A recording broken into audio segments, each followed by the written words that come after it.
G'day guys, it's Mitch Lees again from Australasian SXS. We are back with another buggy to test. This time round it is the Polaris Ranger SP530.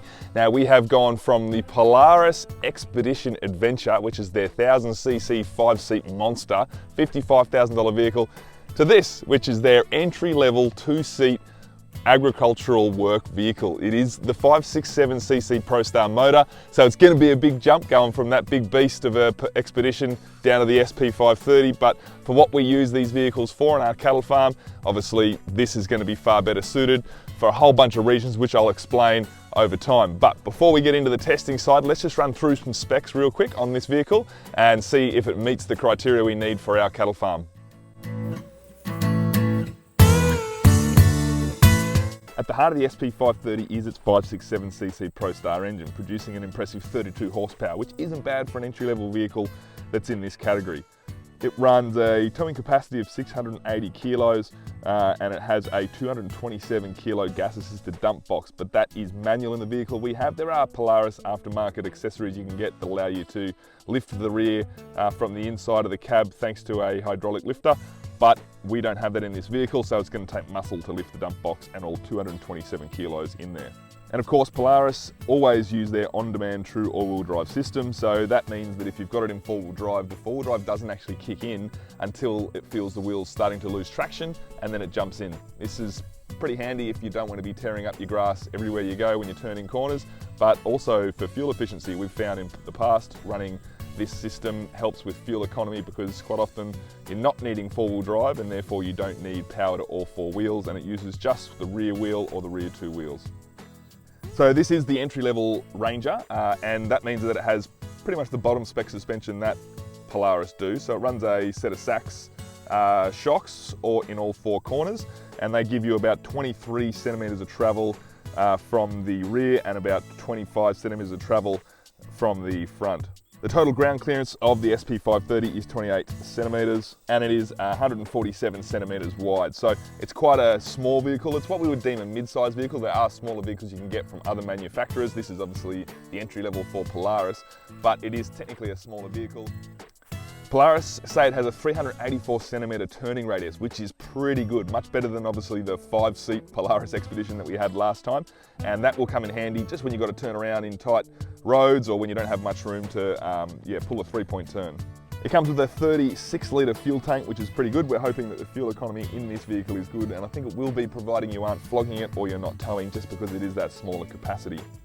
Some of the really important stuff is like sealed suspension bushings and wheel bearings. That just helps with a bit of longevity and it reduces maintenance. This is key, especially if you're going to be in and around muddy, sandy, wet areas where they like to grind away at those seals. You'll see it runs 4-wheel hydraulic disc brakes, which is pretty common. One thing that this vehicle doesn't have is active descent control. Like I said, it is the entry-level basic version. So when you're going down hills, you'll notice that the clutch jumps in and it lets you roll on a little faster.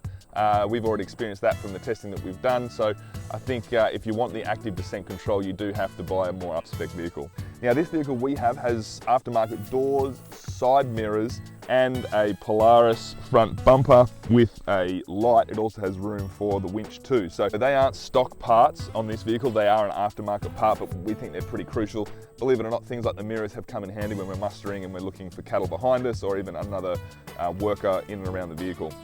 Now Polaris claim this is a 2-seat vehicle, but it does have a bench seat with some space in the middle for a middle passenger. The difference is there's no seat belt for them.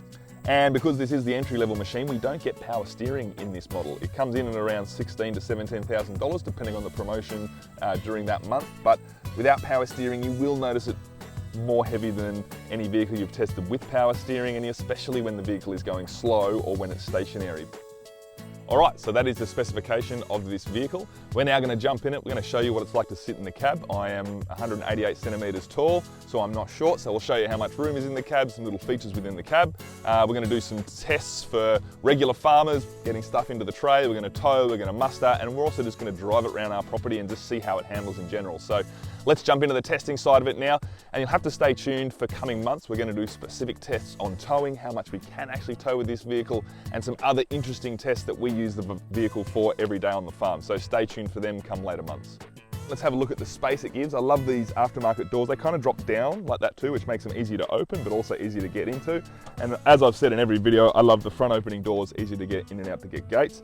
Now, if I hop in, if you come in around here, you'll see I can pretty comfortably fit. I've got a lot of space in my knees here. It's a nice, comfortable, upright position. The steering wheel's in the right place. You've got an adjustable steering wheel.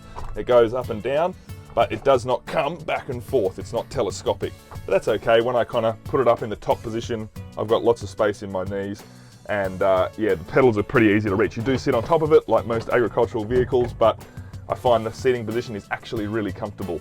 This is the bench seat. Like I said, it is technically a two-seater. There are only 2 seat belts, so you are not legally allowed to have anyone in the middle here. You could probably put your day's lunch and other bits and pieces when you go out to work, but the seat is quite comfortable and it's quite big. There's a lot of space between the driver and the passenger. So the seats are actually surprisingly comfortable, surprisingly soft for a base modeled Polaris.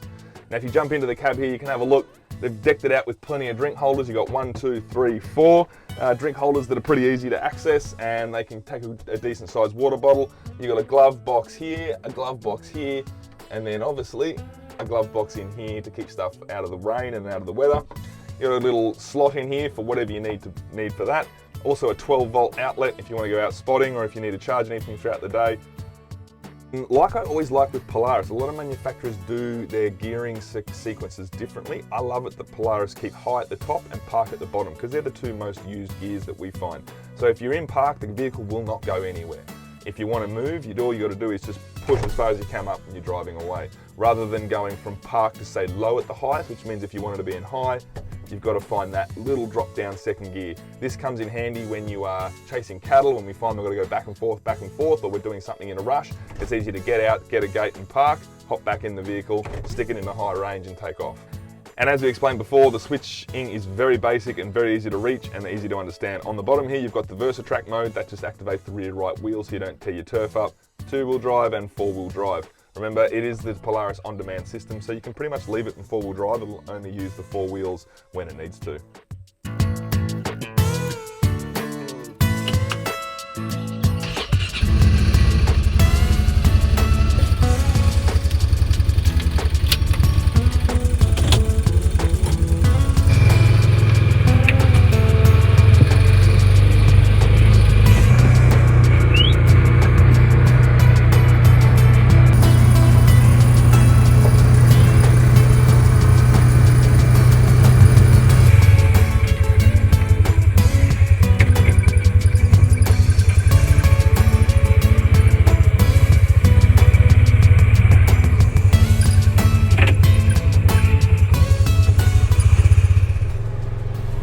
Alright, so how does the Polaris Ranger SP530 drive? Well, let's remember it is an entry-level machine, and it is also a smaller capacity than the 1000 that we have had in the past, and it's also got lower spec suspension too than some of those other vehicles. So it's been an interesting drive. I think for a vehicle that's $16,000 to $17,000, you're getting Polaris's reputation as well.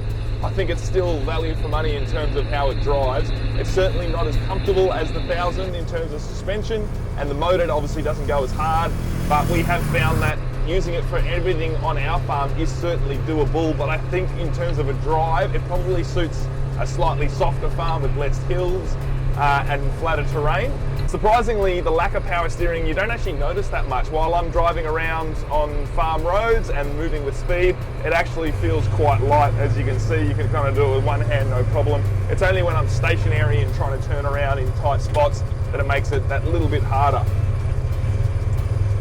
As for the motor, the one thing that we are missing is active descent control. We have got some steep gullies we have to get in and out of, and unless you're kind of hovering over the brake and the throttle, you need to hover over that throttle to keep the engine engaged.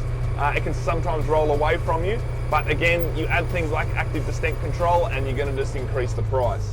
The motor obviously is designed for work, which is excellent because it means it just produces loads of torque. Now, it's only a 567cc ProStar motor, but it's incredible how torquey it is. We were kind of able to load up the tray with plenty of timber and also rocks, and we've also done some towing, and we found that in low range you really didn't have any problem towing the trailer out of gullies or moving any of the logs or the rocks around that we had to either. So that's been pretty convenient as well, having so much torque in such a small vehicle.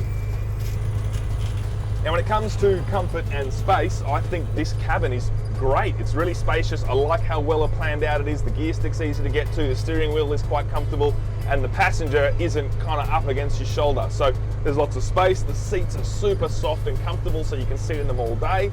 And yeah, we really like even little things like these doors, which we'll talk about in a later video. They have that layer of foam on top, so it's comfortable to rest your hand on, your arm on as well.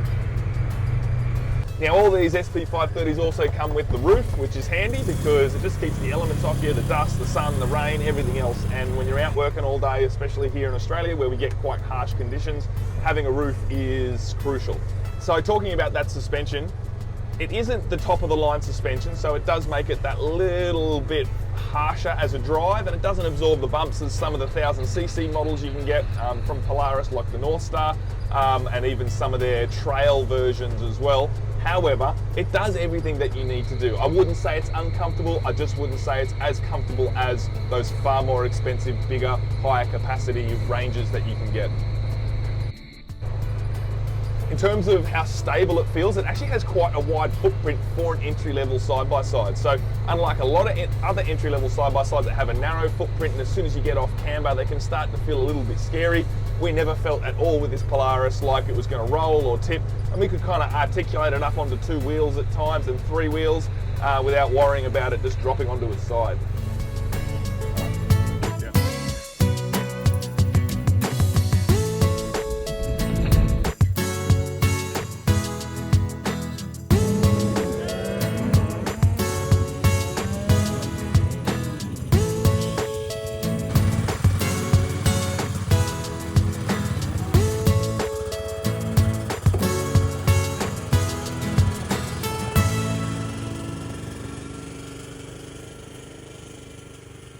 Alright guys, that's a wrap on our Polaris Ranger SP530 test. I think it's an excellent vehicle and I think it represents excellent value for money. In Australia these things are just shy of 17 grand to get them out the dealer, and the only thing that's really cheaper than that that's at an entry level pitch compared to other manufacturers is the CF Moto, but that's obviously a whole different kettle of fish being where they're built.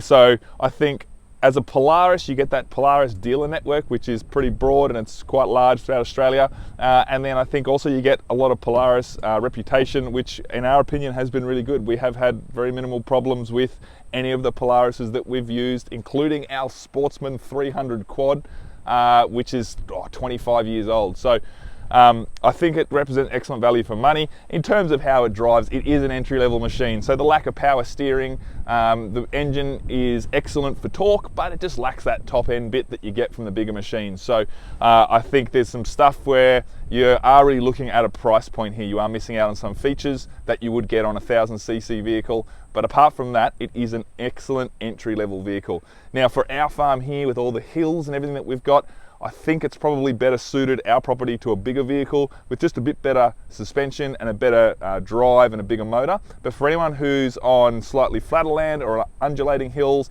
and doesn't need to work it as hard as they possibly can, it would be an excellent vehicle. And like I said, at 17 grand, you're getting into a cab with a roof and a tray, and that's not much more than we used to pay for quads. So stay tuned, we've got lots more testing coming up, different kind of farm work with it. We want to see how it tows more, we want to see how it does mustering for a full day and getting in and out of gullies and everything else. So we're going to have lots more videos coming out, stay tuned for them.